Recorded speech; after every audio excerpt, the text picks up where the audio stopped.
Hi guys, welcome back to R&B Cousins. இன்னைக்கு வீடியோல நம்ம garlic bread எப்படி செய்யணும்னு பார்க்க போறோம். So first ஒரு குண்டால இந்த மாதிரி பட்டர் எடுக்கணும். So அதனால mix பண்ணி ரொம்ப ஹார்டாவும் இருக்க கூடாது, ரொம்ப தண்ணியாட்டவும் இருக்க கூடாது. இந்த மாதிரி நார்மலா இருக்கணும். அதுக்கு அது நல்லா ஸ்மாஷ் பண்ணி வச்சிருக்கணும். அதுக்கு அப்புறமே நம்ம garlic கொஞ்சம் ஆட் பண்ண போறோம். இதுலயே தான் garlic நல்லா வலிச்சு ஆட் பண்ணிப்போம். இப்போ அது எல்லாத்தையும் இது ரெண்டுத்தையும் நல்லா மிக்ஸ் பண்ணிக்கணும். இப்போ நான் மிக்ஸ் பண்ணிட்டு இருக்கேன். அடுத்தது நம்ம சில்லி ஃப்ளேக்ஸ் ஆட் பண்ணுவோம். சில்லி ஃப்ளேக்ஸ் வீட்டில் இல்லைன்னா வரமிளகாய் எடுத்து மிக்சியில் அரைச்சோன்னா சில்லி ஃப்ளேக்ஸ் ரெடி. நம்ம இது போட்டுக்கலாம். நான் கொஞ்சம் போட்டுக்கிட்டு கடைசியில் டாப்பிங்ஸ்க்காக செஞ்சதுக்கு அப்புறமே மேலே தூவி விட்டுக்கலாம். அதனால நான் மீதி எல்லாத்தையும் சேவ் பண்ணி வச்சுருக்கேன்.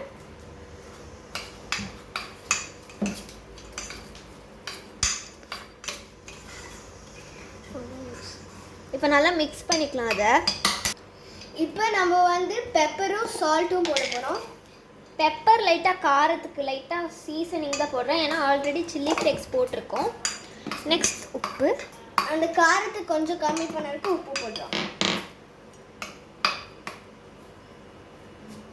எல்லாத்தையும் மிக்ஸ் பண்ணிட்டு நல்லா மிக்ஸ் பண்ணிக்கலாம். நல்லா இந்த மாதிரி வந்ததுக்கப்புறமே நம்ம கொரியாண்டர் ஆட் பண்ணிக்கலாம். இப்படி சாச்சா கூட உழுவாது. நம்ம அடுத்தது இப்போ கொரியாண்டர் ஆட் பண்ண போகிறோம். லைட்டாக வச்சுக்கலாம் மேலே லைட்டாக ஆட் பண்ணுறதுக்கு. இப்போ இது எல்லாத்தையும் நல்லா மிக்ஸ் பண்ணிவிட்டு ஸோ நம்ம கார்லிக் பிரெட் மேலே போடுற பேஸ்ட் ரெடி ஆயிடுச்சு.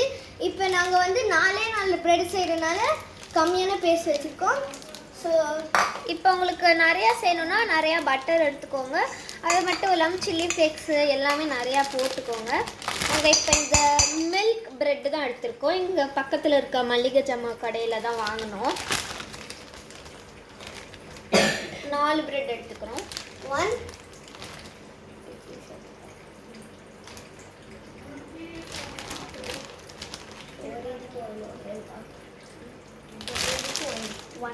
1/2 இல்லை 2க்கு 1/2 போட்டுக்கலாம். ஓகே கைஸ், நாங்கள் இப்போ சீஸ் எடுத்து இதை தடவலாம். நம்ம 2 பிரெட்டுக்கு ஒரே ஒரு சீஸ் ஸ்லைஸ் தான் யூஸ் பண்ணோம். நீங்கள் வேணால் மோசரல்லா சீஸ் தூவிடலாம். நாங்கள் சீஸ் ஸ்லைஸாக வாங்கியிருக்கோம். இப்போ நான் ஒரு ஹாஃப் சீஸ் ஸ்லைஸ் வச்சுருக்கேன். இதே மாதிரி ஒரு ஹாஃபாக இந்த மாதிரி ஹாஃபாக கட் பண்ணி வச்சுருக்கோம். இதை ஃபஸ்ட் இங்கே தனியாக வச்சுக்கலாம். ஃபஸ்ட்டு இந்த க்ரீம் இப்போ தடவி விடணும். ஸோ நம்ம இந்த ப்ரெட்டில் போடலாம். இந்த ப்ரெட்டில் அப்படியே ஒரே லைஸாக போட்டு நல்லா ஸ்ப்ரெட் பண்ணி விட்டாங்க. பார்க்கவே நல்லா ரெட்டிஷ் லைட்டாக பிங்கிஷ் ஷேடில் இருக்கணும். பீச் போடு. ஓகே, இப்போ இந்த மாதிரி ஸ்ப்ரெட் பண்ணி விட்டுருணும். இப்போ அந்த கார்லிக் ஃப்ளேவர் வந்தனால நம்ம வச்சுருக்க 2 சீஸ் ஸ்லைஸையும் போட்டுடலாம். சின்ன சீஸ் ஸ்லைஸையும் இப்போ அதே மாதிரி எல்லாத்துக்கும் தடவலாம். அதே மாதிரி எல்லாத்துக்குமே தடவி விட்டுலாம். ஓகே காய்ஸ், இப்போ எல்லாத்துக்கும் ஸ்ப்ரெட் பண்ணிட்டோம். இப்போ அதனால லைட்டாக உப்பு போட்டுக்கலாம். ரொம்ப லைட்டாக போட்டுக்கலாம். அதனால ரொம்ப லைட்டாக பெப்பர். அதுக்கப்புறம் அந்த சீஸ் மேலே மட்டும் கொஞ்சம் சில்லி ஃப்ளேக்ஸ் போட்டுக்கலாம்.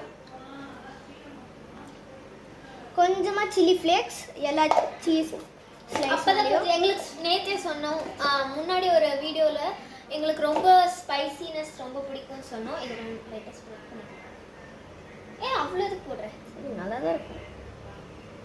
போதும் இது போதும்.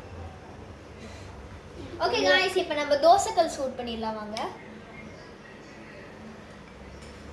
இப்போ எல்லாத்துக்கும் சீஸ் சில்லி ஃப்ளேக்ஸ் போட்டிருக்கோம். இப்போ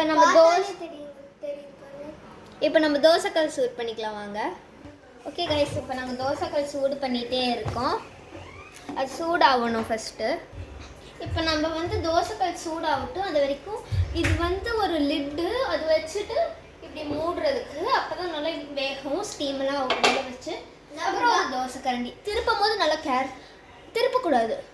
திருப்பும் போது ஆமாம் நல்லா கேர்ஃபுல்லாக இருக்கணும். அதுக்கப்புறமே நம்ம வந்து எந்த ஃப்ளேமில் வைக்கணும்னா சிம்முக்கும் ஆனுக்கும் நடுவில். அது வெந்தோடனையும் எடுத்தோடனே இந்த கொரியாண்டர் வச்சுருக்கும்போது அது லைட்டாக தூவிடணும். அதுக்கப்புறம் சில்லி ஃப்ளேக்ஸ் உங்களுக்கு வேணும்னா தூவி விட்டுக்கலாம். நாங்கள் லைட்டாக தூவி விட்டுக்கிறோம். அதுக்கப்புறம் எங்கள் சைடே வச்சுருக்கோம். நாங்கள் வந்து கடைசியில எல்லாமே ரெடி ஆனக்கப்புறமே மேலே டாப்பிங்ஸ்க்காக மட்டும் கொஞ்சம் எக்ஸ்ட்ரா சில்லி ஃப்ளேக்ஸ் போட்டுக்கோம். இப்போ நம்ம வந்து அது சூடாகட்டும் நல்லா.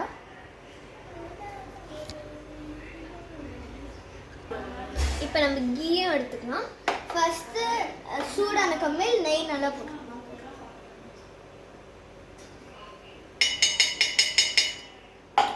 நெய் கொஞ்சம் கெட்டியாக இருக்குது ஃப்ரிட்ஜில் வச்சனால.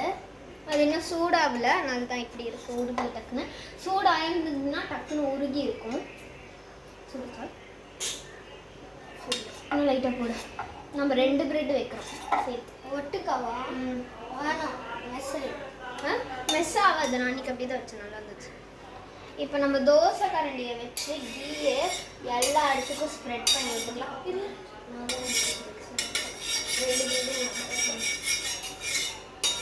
ஃபுல்லாக ஸ்ப்ரெட் பண்ணி விட்டுக்கலாம்.